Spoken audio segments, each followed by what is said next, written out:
Live. Let's make sure the audio is doing great. Let's make sure the audio is doing great. Yeah, the audio is fine. It's fine. What a weekend! What a weekend! And what a weekend!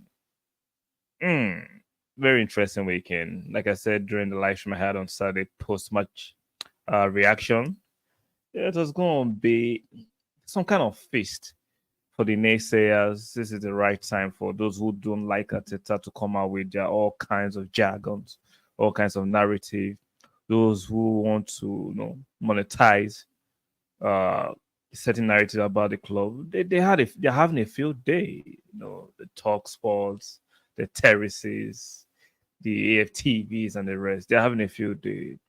It is what it is, but they will not be the dominant narrative. Will not allow them to push certain narrative. Will push back. There have to be a pushback on this test for false narrative. Like I said during my post-match reaction, it wasn't the best. It was a disappointing result. I stick by that, but it's not all doom and gloom. So let's not be hyperbolic. It's not doom and gloom. The results would have been better. Yeah, the performance should have been better. I agree, but it's not all doom and gloom. Like I told my friend the other time, we're having a conversation behind the scenes. 7 points out of 9 is not disastrous. Let's not do that. 7 points out of 9 is not disastrous. Could it be better? Yes. I would have preferred 9 points out of 9, but it is what it is. So let's not overly react. Let's not feed the beast. Come on. Nobody's winning the league winning after 10 games. Not even up to 10 games. Three games. 3 games in. Even at 10 games, you can't begin to get ahead of yourself. Even at sometimes at 20 games in, that doesn't confirm you're going to win the league. So all these false narratives, all these doom and gloom, Arteta's experiment, we are tired of it. Can you just shut it? Shut it. Like I said, and I reiterate, it wasn't the best result, but 7 points from 3 matches is not horrible. It's not terrible. Let's calm down. So if you are watching the playback or you're joining me right now, do me a favor, like the video. Very, very important that you like the video. Wait. Like the video, subscribe if you're not a subscribe, and make sure your notification bell are turned on. Let me repeat myself for those who might not hear the first time, or those at the back. Like the video, subscribe if you're not a subscribe, and make sure your notification bells are turned on. Now, let's look at the table since a lot of you are getting upset and uptight. So this is the table. After 3 games, Manchester City with 9 points, West Ham with 7 points, a better goal difference. Tottenham with 7 points, a better goal difference than Arsenal. Liverpool 7 points, better goal difference than Arsenal, and Arsenal in fifth with 7 points. So just after 3 games. So this doesn't tell the story. So if you go by the way, a lot of you are trifling, a lot of you are raising your voices and getting hysterical, you'll be telling me that West Ham and Tottenham are in the title race, right? By your logic, by the way a lot of you are angry, should we reach a conclusion that West Ham and Tottenham are in a title race? It's just 3 games. So stop the hyperbole, stop the overreaction. Like, let's not do this. Now, food, I get it. It's an emotional game, but we are beginning to feign strange emotions now. We are beginning to tell lies because you see a lot of people or other people are monetized and made money. So everybody is trying to make money off Arsenal. I'm not saying you shouldn't make money for your efforts, but you can do it in good faith. Can we just make money in good faith? What happened to shame and integrity? Must you be overly negative to make money? Try and produce the next troops, the next DT, the next Turkish. Interesting. Look at the table right there. After 3 games, the highest on the table is Man City. We know they are a juggernaut. 3 out of 3, they won 3 games. No other team has 100% win rate after 3 games, except Man City. and it's just 3 games. So let's calm down. Let's not overly react. Let's not overly react. So I don't know why we are doing this. Like I said, it's for the clout, it's for the money, and for the cheddars. So let's go to the next slide. Smith Rowe, Smith Rowe, Smith Rowe. Interesting stuff. Very, very interesting. See? Yeah, back. Smith Rowe. So I don't understand why a lot of people are pushing this narrative that Smith Rowe is not getting game time. Is barely 3 games, right? And the season is still young. The season is still in its infancy. Why are we doing this? Like there are more games to come. There's this rumor that was emanating yesterday that was trending that Chelsea are looking into the possibility of Smith Rowe. They can Chelsea are free to look into the possibility of anything they want. You can't stop that. Does that make it feasible? Does that make it plausible? I don't think so. I don't think so. David has reported, and we know Smith Rowe is part of the plans. I get he's not getting game time right now, but he had a few games in preseason, right? And we have a rich squad. See, the consequence of a big squad and a rich squad is that means are going to spread across the season, right? And these players will get their minutes. These players will get their minutes. All this hostility, oh, Smith Rowe's not getting minutes, Arteta doesn't like Smith Rowe, is a fallacy. A few years ago, Martinelli had similar fortune. I mean, a lot of you are saying Arteta doesn't like young players, doesn't like Martinelli. Will prove to be false. I remember when Saliba was sent on loan. A lot of you are like, oh, Arteta doesn't like Saliba. Saliba will not come back. He will sign penalty for Marseille. During the renewal, a lot of you are so pessimistic that Saliba will renew his contract at us. Now, what happened at the end? Like, why do you guys like to push this false narrative that has no substantial evidence or backing to it? It's just pure emotionality, what you feel, and what you even feel is not well informed. Like you don't have any inkling, you don't have any information on the inside. You don't know what these players and the agents and the club have discussed. You're just going off some what you think, and what you think can be misleading, especially when a lot of you do not use your logic.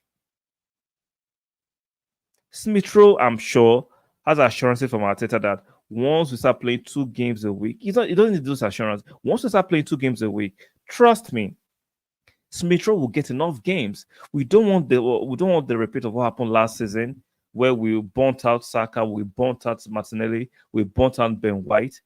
No, we have a deep squad, and we will use the squad accordingly. Now, if just play 3 games, one game per week, and we've not had the excellent start. I'm not saying you have a terrible. We've not had an excellent start against Nottingham Forest. Maybe you consider that sloppy goal from that corner. The game dynamic changed. It was a heavy game. You don't expect us to start bringing players like Smith Rowe in at that time. It wasn't conducive. Against Crystal Palace, we had a red card at Selhurst Park. That was not a convenient time to bring in Smith Rowe into the fold. Now, against Fulham, same thing happened. The conditions are not right for Smith Rowe to get minutes. There will be right conditions for Smith Rowe to get minutes. So why they panic? There's no need for this panicking. There's no need for this false narrative. These players will get minutes. They will get minutes. So can we just chill? And the rumors regarding Chelsea being interested, Chelsea have the right to be interested in any player they want. Now, can they get those players? That's when the conversation gets on that level. Now, I don't think Arsenal will be willing to sell one of their prized assets to Chelsea. Why would they? On the other flip side, why would Smith Rowe leave Arsenal and go to Chelsea? Chelsea Champions League, one competition shorter. So you want to go there and stay on the bench?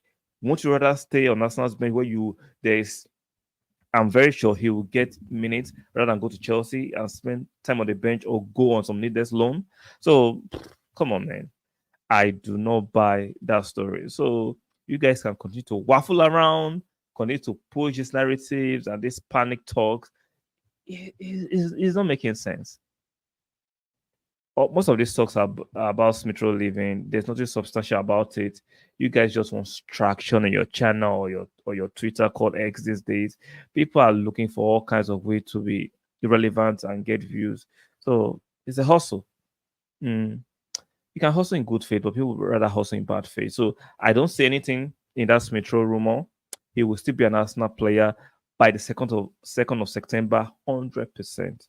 So that don't bother me. No, that don't bother me too much. Gabriel Magalhaes. There have been rumors of Gabriel potential move to Saudi. The Saudis have been very disruptive, seducing players with their wages. And I get it. Like these players they have a short career, but my argument against that most of these players are privileged people. They don't live a regular life. They are being paid well. I know you can never say no to money, bigger money. I get it, but let's be fair. These players are a tad greedy. Now, it's their life, it's their career. I'm not saying what is good or they can do what they want to do, but my opinion, these guys are not. They're not poor. You can go to Saudi when you've won major trophies, when you've done well in Europe. You can go and retire there, but to live in your early 20s at your prime to Saudi, I don't I find it very, very, very not inspiring. Don't tell me it's about money. These guys are not poor. Like, let's stop this money nonsense. How much money do you need? How much luxury do you need? They're not poor, they are well paid in Europe. And there's competition. I'm not saying you shouldn't go and get some money. Let's stop acting as if players are poor. The competition in Saudi is non-existent. It can't be the same level of elite competition. It can't be the same level of adrenaline when they go on the pitch at the weekend to play. It can't be the same because the fans in Europe have a level of atmosphere they generate, a level of intensity. That intensity can, at this time, cannot or has not been replicated in the Saudis. So let's be real. So these players jumping for more wages for me is just greed. Let's call it for what it is. Like they're not poor people. It's a privilege to play football and be paid well. Don't tell even though it's a short career, these guys are paid well. They have insurances. So don't tell me they can get injured. And no, no, no. If you actually a smart human being, you have investments that can guarantee you for life. So let's stop acting as if these players are poor. Like it's a privilege. So I don't think Arsenal will allow him to go to Saudi because no matter the money they are offering, how do we replace him? How do we replace him? It's almost 4 or 5 days to the end of the transfer window. No matter what the Saudis going to offer to us now, how do we replace Gabriel Magalhaes adequately? For me, nah. So and he signed a new contract last season. So Arsenal have the upper hand. Arsenal have the leverage in this conversation. Arsenal do have the leverage. So it's not like I'm sure the players. No, it's normal for the players to consider it. Yeah, you could consider it, but you have a talk with the club, and I'm sure the club will convince and let him know you don't have to move right now. You're still young. You can say when they win with Arsenal, you are not poor. You are paid well. You're paid handsomely. Come on, you can suspend that to maybe if you want to go next year when we have enough time to replace him. I'll take £100 million plus.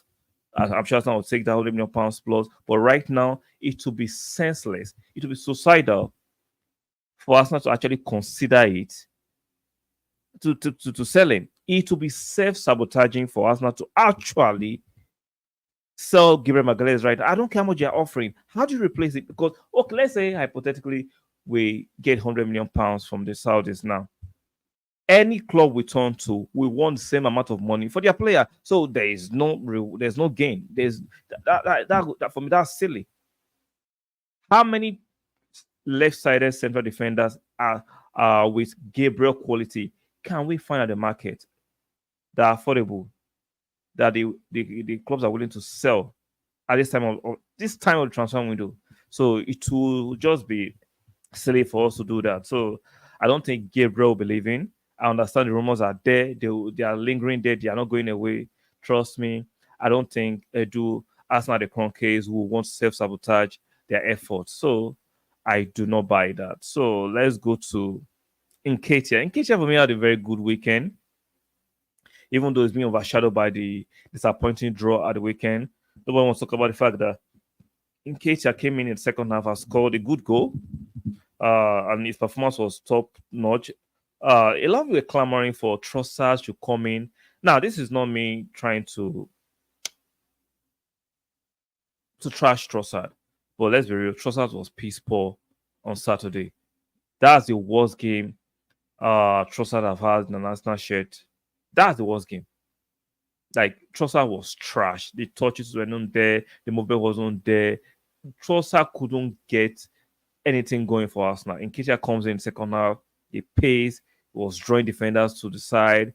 He forced Barsi into that error that got him sent off. No, Trossard. Sorry, Nketiah was fantastic.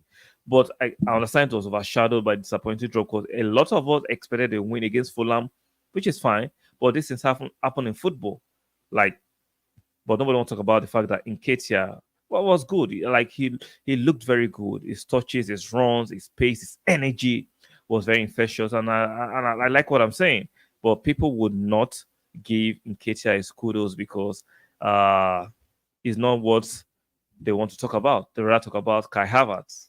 Yeah, that's what I want to talk about, the negatives.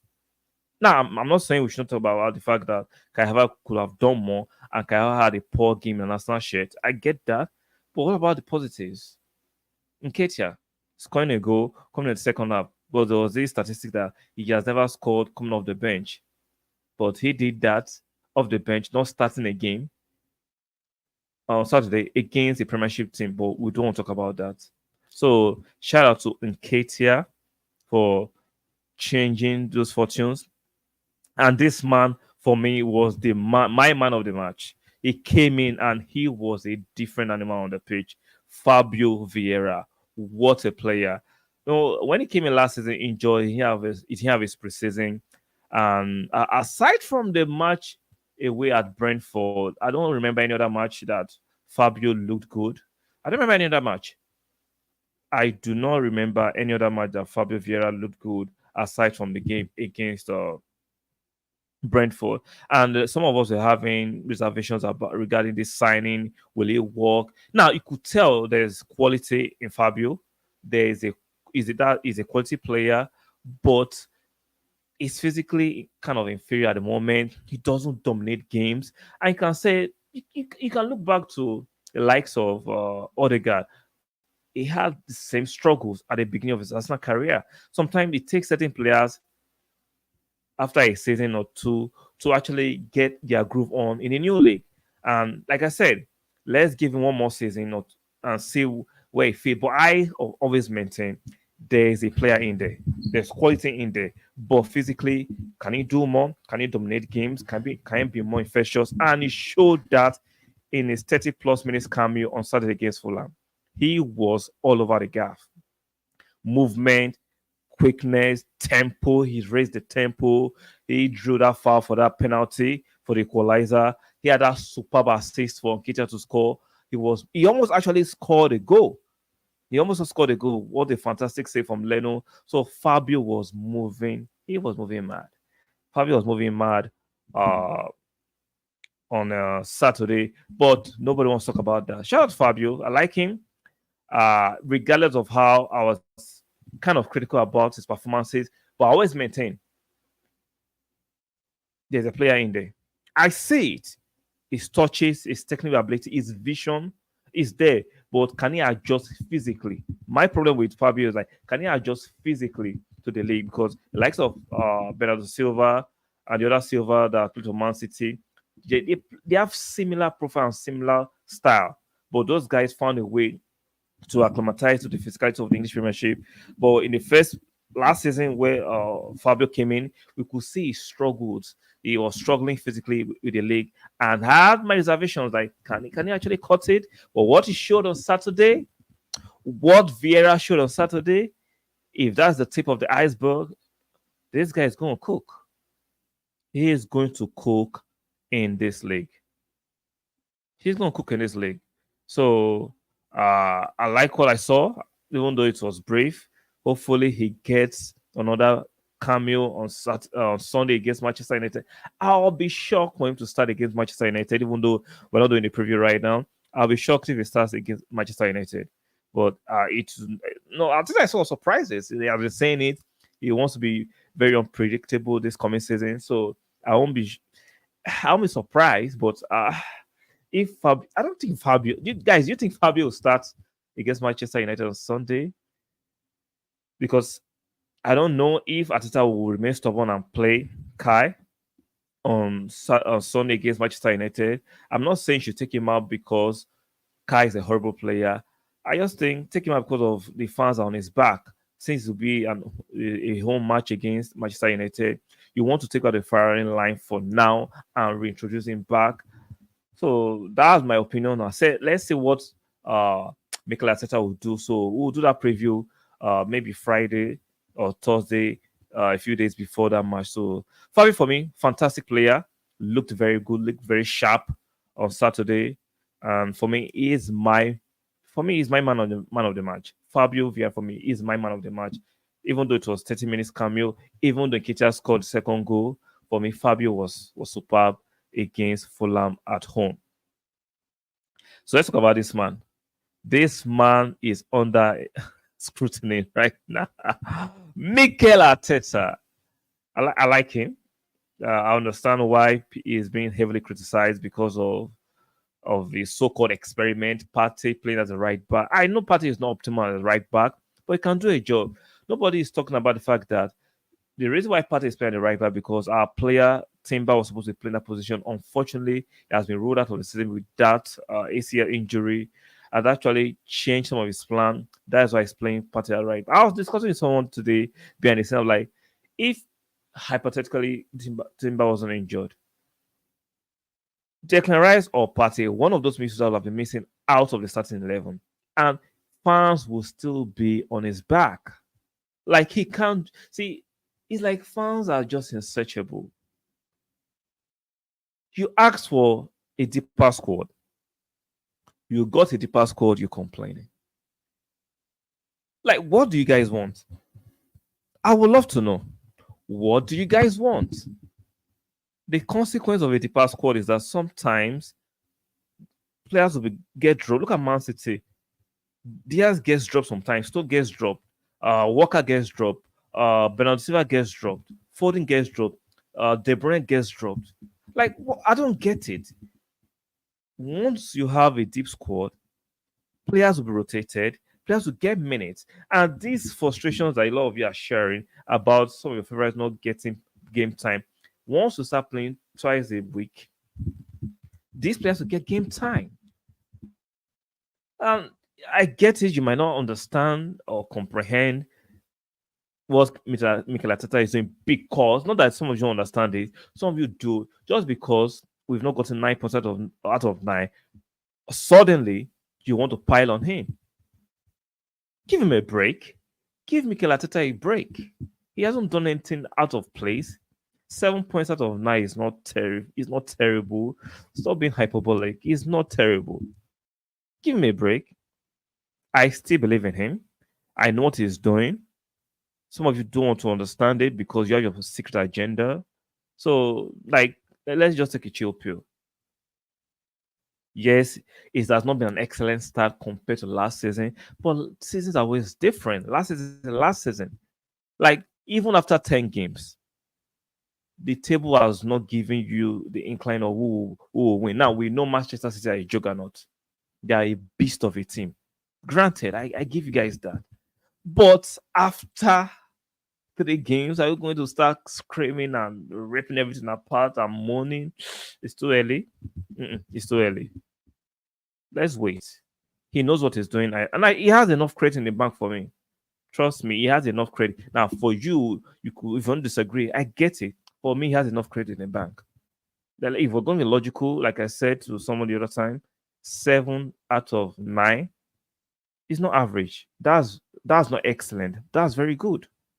7 out of 9 is very good. I agree, it's not excellent. On paper, we should be beating Fulham. Sure, I agree. But this is football. Like nobody was hoping that we're going to concede the first sloppy goal we considered in the first minute against Fulham, which actually changed the game plan. Let's be real, against Fulham, Martinelli, Trossard, Saka were poor, but nobody wants to talk about that. Our front three were poor. They were poor on Saturday, but no, let's pile on only Kai. Now I'm not saying Kai wasn't poor. He wasn't the only one culpable. Odegaard was average. No, let's not talk about that. Even Partey, when he inverted, was misplacing passes. No, let's not talk about that. Let's talk about just Kai. It's only Kai that actually made us draw that match. No. So let's just be objective. Now we can criticize Arteta that it looks like Partey is not optimal as a right back. We know conventionally he's a midfielder playing right back. Yeah, you can argue he's not optimum there because the instinct he doesn't have the instinct of a right back, which I get it. But I'm sure against Manchester United, right? He's not playing Partey there. You don't want Partey against Rashford. That's a mismatch. He has said he's going to change formation depending on the opponent. He has said it. He wants to be unpredictable. So let's calm down. Against him like Fulham, Crystal Palace, Nottingham Forest, who want to be more conservative in their approach and pack the balls, he wants an extra midfielder instead of defender. Now, and for Gabriel, the reason he's not playing Gabriel, in my opinion, is because Gabriel is not fantastic and on the ball. He's not saying, I'm not saying Gabriel is a horrible defender. No. I will argue, even he has some bozo women, Gabriel Magalhaes for me is the best defender we have in us in terms of pure defending. But in terms of playing the ball from the back, passing, Gabriel doesn't come close to Ben White and Saliba. That's why he likes to play Saliba and Ben White, then he inverts with Partey. Now, I'm sure against Manchester United, when Zinchenko will be back to invert, because when we invert with Partey, the other three have to be straight defenders. When we invert with Zinchenko, you have to the other side can invert, right? So if you notice on Saturday when he took off Partey and Ben White went to the right back, what happened? Kivio was the left center half plus Saliba, while Zinchenko was inverting and Ben White was at the right back. So that was why Gabriel didn't come on, because we already have rather a central defender who is left-sided on the pitch. So these things are not rocket science, just that you guys are blinded by agenda and are blinded by your whatever narrative you're pushing. So it's not doom and gloom. So it's not all doom and gloom. So let's run through some reminders real quick. Let's look at the table one more time. So before you guys start moaning and foaming from the mouth, 3 games. The only team that have 9 points is Manchester City. Then from second to fifth, they have 7 points. So why the moan? Like I said, it's not excellent. I'm disappointed, but we can't change it. We can always work and improve it. It's not horrible. 7 out of 9 is not horrific, and nobody's winning the league. But if we go by the way you guys are crying and moaning, you will be thinking West Ham and Tottenham are going to compete for the league. It's not impossible, but right now it's not plausible. It's not just probable. They don't have the squad, in my opinion.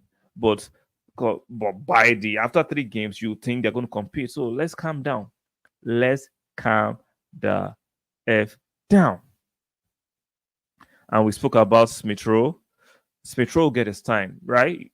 He will get his time once we start playing Champions League, the FA Cup, and the Carling Cup.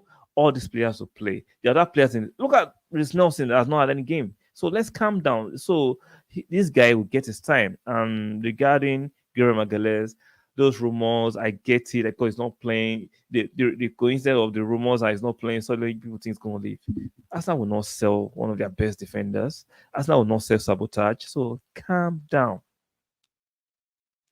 I can assure you, I'm not saying it's not impossible, but for me, it's not probable. Gabriel will still be here on the 2nd of September. Then Nketiah, fantastic across the weekend. No one wants to talk about him. He was good, in my opinion. Very, very good play. He scored the equalizer. He made it 2-1, and it was looking sharp and good. So, and Fabio, my personal man of the match against Fulham. So, those were the topics we discussed. If you're watching this on the playback, do me a favor by liking the video, subscribe when you subscribe, and make sure your notification bells are turned on. So, shout out to you guys. Even though I didn't have too many people on the live stream, you're watching on the playback, do me a favor, like the video, subscribe and subscribe, and make sure notification bells are turned on. And I'll see you guys on the next one. Ciao. Finish.